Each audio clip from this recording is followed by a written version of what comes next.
Hi everyone, this is Mr. Zikri. Today we are going to study about rotational motion. By its definition, rotational motion is the motion of an object about its center. For example, here we have Earth and a sun. Earth is moving around the sun. That is called circular motion. Well, the motion of Earth rotating around its center, it is called rotational motion. It's about once a day, and then while the Earth is moving on its axis and revolving around the sun itself is actually rotating once in 25 days.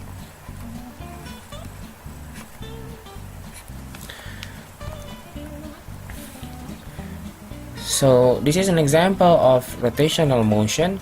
Not only this, you can also mention the wheel, CDs, DVDs, and then pulleys, and a lot of things that is actually moving around its own center.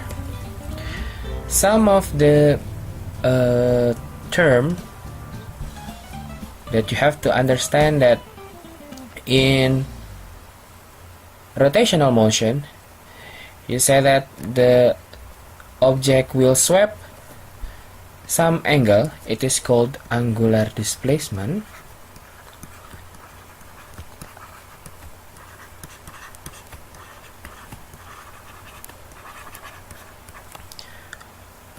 The unit is in radian or degree, and there is omega, angular velocity,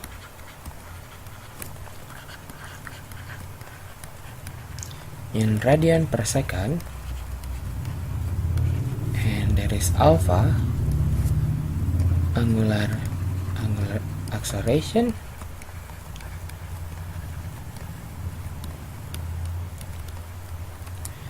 in radian per second squared.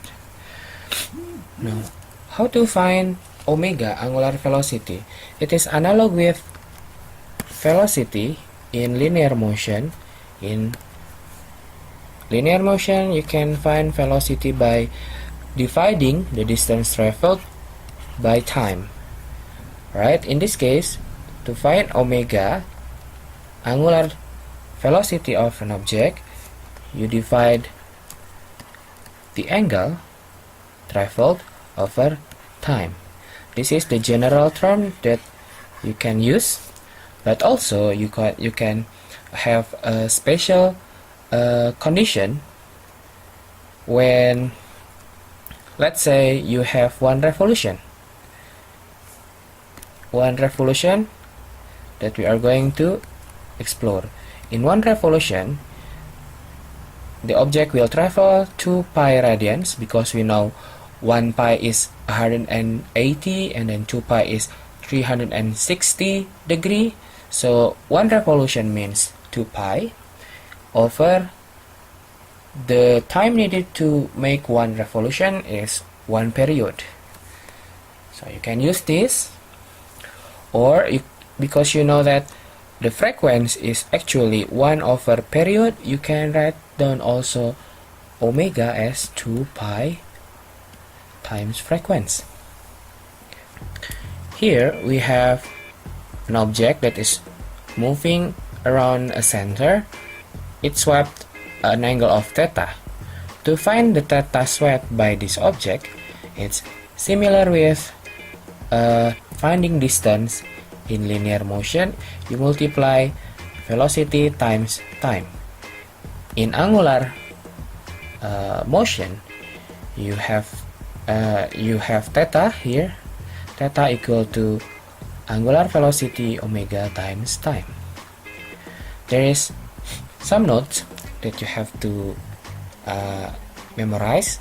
One turn equal to one revolution equal to 360 degree or 2 pi rad. So to find angular velocity, we can use 2 pi times f.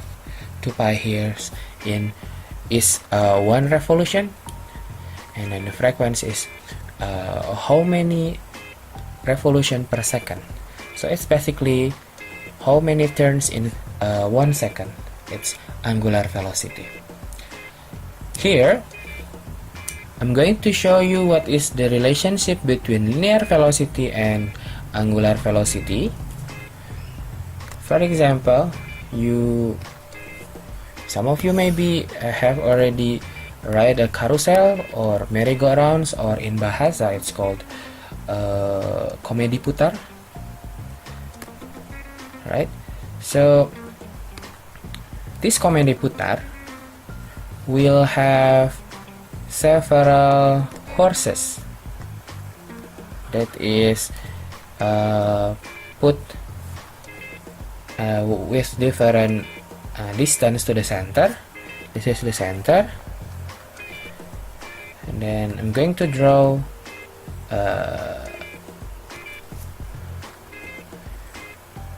the horse. So there are 3 horses here. Let's say we have A, B, and C. So these horses, let's say this is A, B, and C. These horses then will move in circle, rotating around its center. This is the first position, and then it will move here. Okay, let's talk about the angular velocity of A, B, C horses. If we see that this A, B, C will move from here to here, it will travel the same amount of angle, isn't it?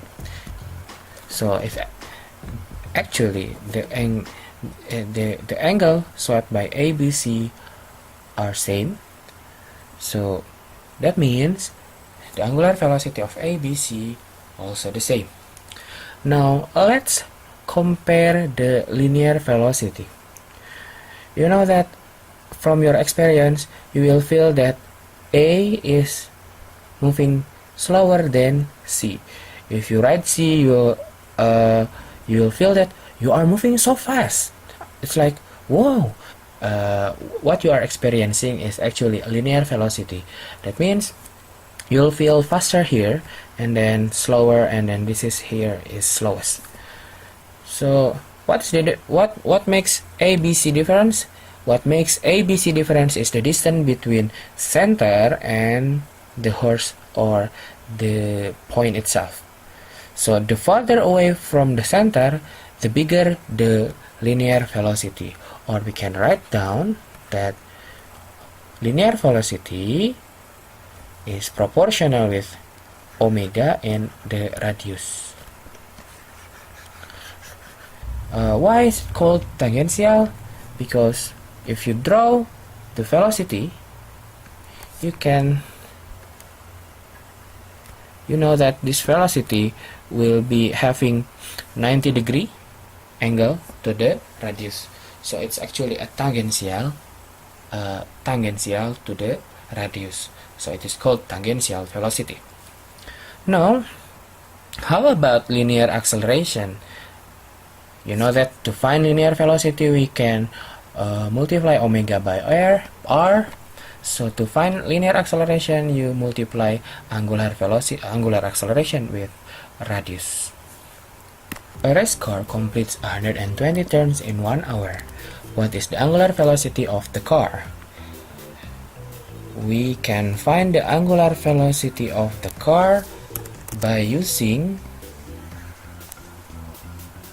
omega times 2f. But first we have to find the frequency. Here we have the number of turns and we have time. The number of turns given is 120 and the time elapsed is 1 hour, or if we convert in seconds it becomes 3060 and 600 seconds. So we can find the frequency by dividing number of turns over time. 120 over 3600. What do you get here is 1 over 30. So now let's find the omega. Omega equal to 2 pi times f. 2 pi times 1 over 30. What do you get? That pi over 15 radian per second. The next one, two gears are in contact and rotating. Compare their angular velocity. Also compare the linear velocity of two teeth that are in contact.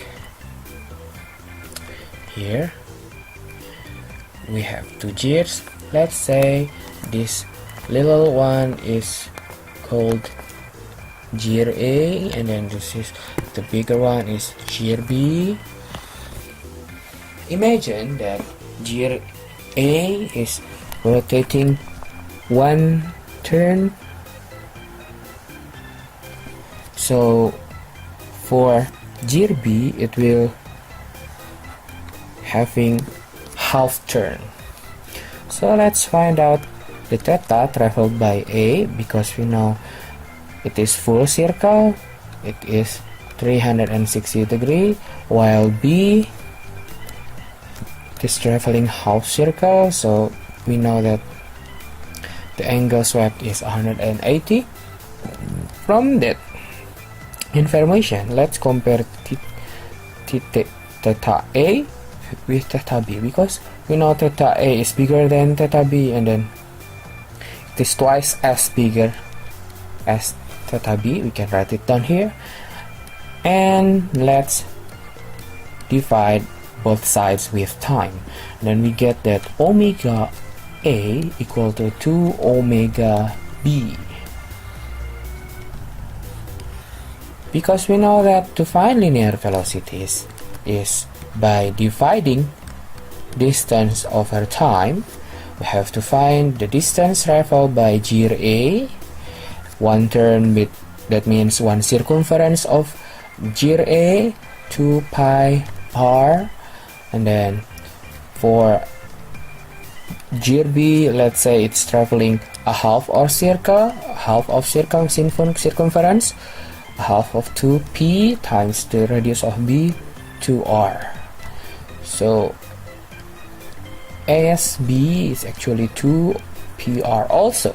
So from this one, from this information, we know that SA is actually equal to SB.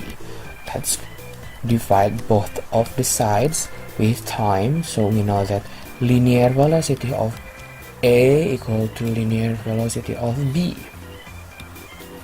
In this case, you know that the linear velocity of two gears in contact will have the same linear velocities.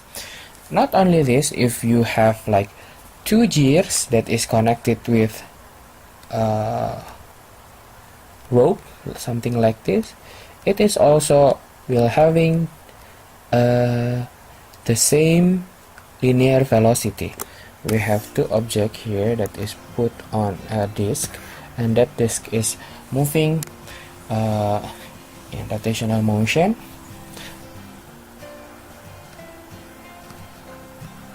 Some angle. So this delta theta given from the question 6 radian, and the time elapsed is 2 seconds. Find their angular velocity, because A and B swept the same amount of angle, so that means their angular velocity are same. So let's find that. Omega equal to delta theta over time.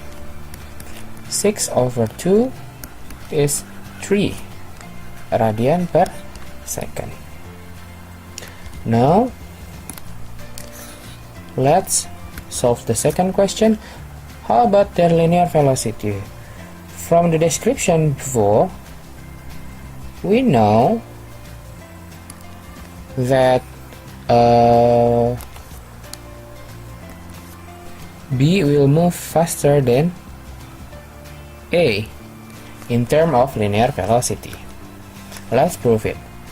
So another quantity that we have to write down is RA 10 centimeter, that means 0.1 meter, and then RB equal to is 20 centimeter, that means 0.2 meters.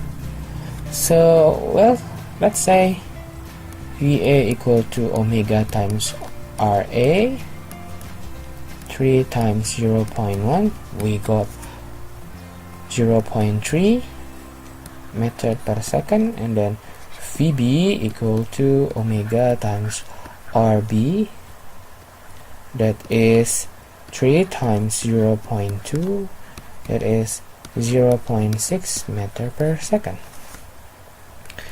Let's go to another question. This is the simple one. A hard disk of computer rotates at 7200 RPM. You have heard about RPM before, but maybe some of you don't know what is RPM means. RPM stands for revolution per minute. That means how many turns an object do in 1 minute. What is angular velocity in revolution per second, and what is in radian per second? So first of all, let's write it down. 7200 revolution per minute.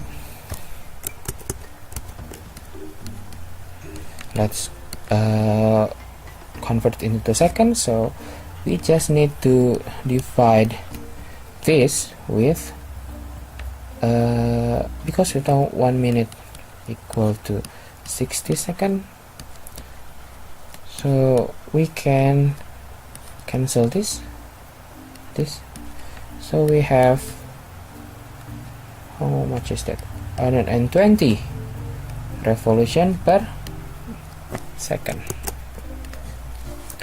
Now for the second one, in radian per second, because we know that one revolution is actually 2 pi. 1 pi is half circle, and then 2 pi is full circle, so that means 120 revolution, it's 120 full circle. So we just need to multiply 120 by 2 pi radian per second. We got 240 pi radian per second. Okay, that's all for today. That's all for the first video. I'm going to make the second one as soon as possible, and then I'm going to upload several videos later. Thank you guys for listening to my video. I hope you understand what I've explained it here. I hope you enjoyed this video. See you next time. Bye bye.